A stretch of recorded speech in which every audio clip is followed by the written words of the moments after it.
Vsauce, Michael here. This is called the dolly zoom effect, and the optics that make it possible are also responsible for what's called the moon Terminator illusion. A terminator is the line between an illuminated and dark side. Light arrives perpendicular to the terminator, but it doesn't always appear to. Maybe you've noticed this before. When the moon and the sun are up at the same time and a good distance apart in the sky, the direction the moon is being lit from won't always appear to line up with the position of the sun. What's going on here? The answer lies in visual angles. The further away from you something is, the smaller it will appear to be. In psychophysical terms, its visual angle shrinks, the angle within your field of view that it stretches across. Now, this means that everything we look at is foreshortened. That is, it diminishes in size towards the horizon line, a line infinitely far away. Things that far away are foreshortened to the point at which they have no height whatsoever. This distortion affects everything that we look at, but it doesn't confuse us because our brains know about it. We can look at an object that is foreshortened and figure out what it probably actually looks like. For example, a door is a rectangle, but it's rect by foreshortening when opened. Closer distances appear larger. The whole shape is different. But your brain isn't freaked out every time a door opens because it understands that different sensations don't necessarily mean different actual things. It's called subjective constancy. Our brains cleverly factor in previous experiences and perspective clues from the surrounding world to calculate in real time whether changes in what we sense are because of actual changes in the things we're looking at or are just merely products of their positions or the surroundings. For example, I, right now on this video screen, am vulnerable to foreshortening, but I probably look okay to you. However, if we frame in really closely and remove surrounding perspective clues, I can be made to look weird, strange, a little scary, distended. I'm foreshortened without the necessary tools around me for you to mentally adjust. This is probably the crux of the moon Terminator illusion.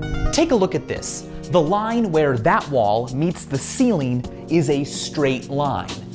Seriously, take a look.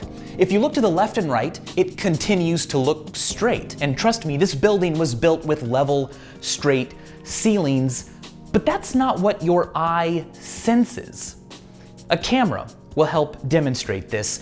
It doesn't add in the post-sensation processing that our brains do, and we can also frame in to remove other clues telling us what to think. Now, sure enough, right in front of us, the line is level with the screen of the camera. It's a straight line, but if we move our eyes across the line, look what happens. If I pan this way, the slope changes, and now the line appears to be going up and to the left.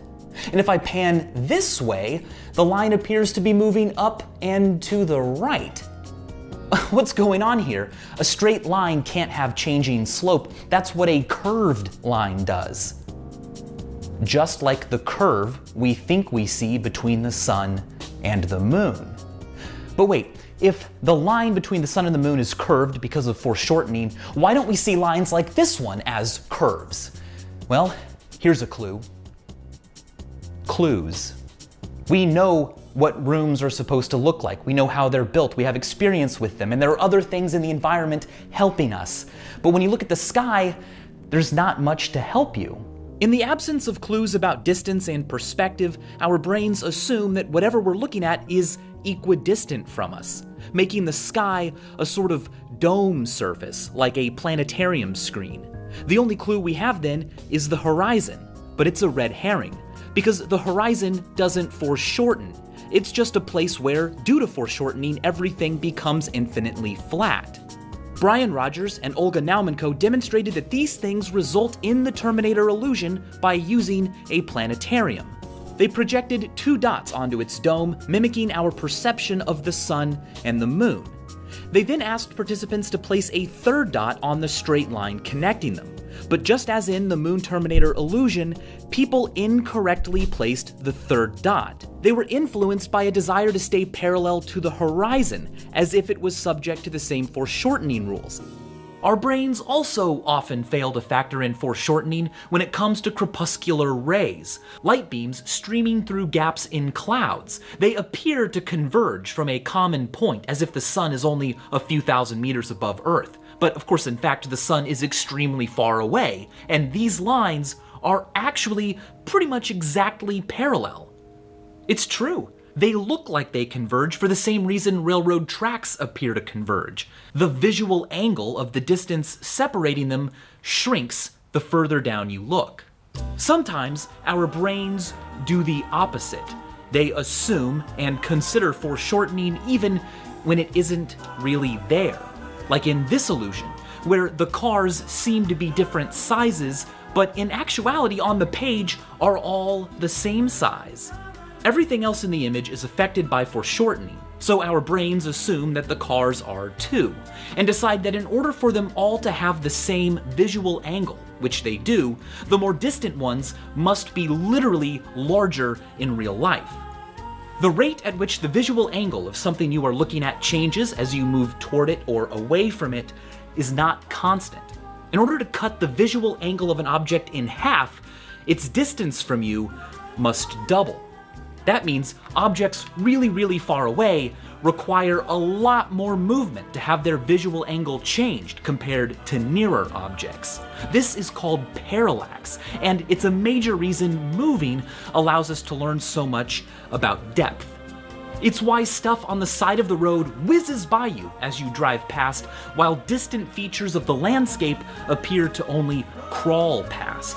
A really distant thing, like, say, the moon, 384,000 kilometers away, appears to move so little as you do, it can seem to be following you. It's not, of course, it's just geometry. For the same reasons, moving a camera through space will affect the visual angle of nearer things, like the Vsauce mug here, much more dramatically than distant things, like jakechudnow's album Against the Wall.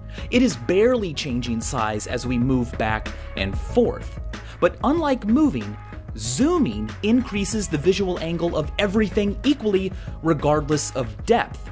Notice that when zooming, the distant album grows and shrinks right along with the mug. Now, if you move in while zooming out, or vice versa, the zoom will be most apparent when looking at distant things, while the move more apparent on near things. The result can be trippy. Here, I've been placed where both effects cancel each other out, so everything around me changes instead.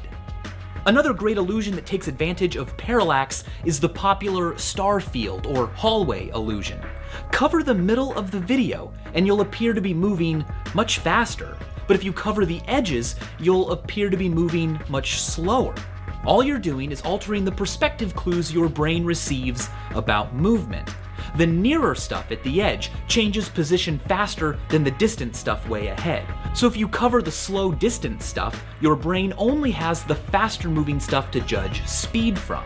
But cover the faster near stuff, and the slower stuff becomes the new near. Your brain assumes that you've slowed down. The optics and mathematics behind all of these effects were understood at least thousands of years ago. During the Renaissance, artists used that knowledge to produce paintings that imitated reality really well.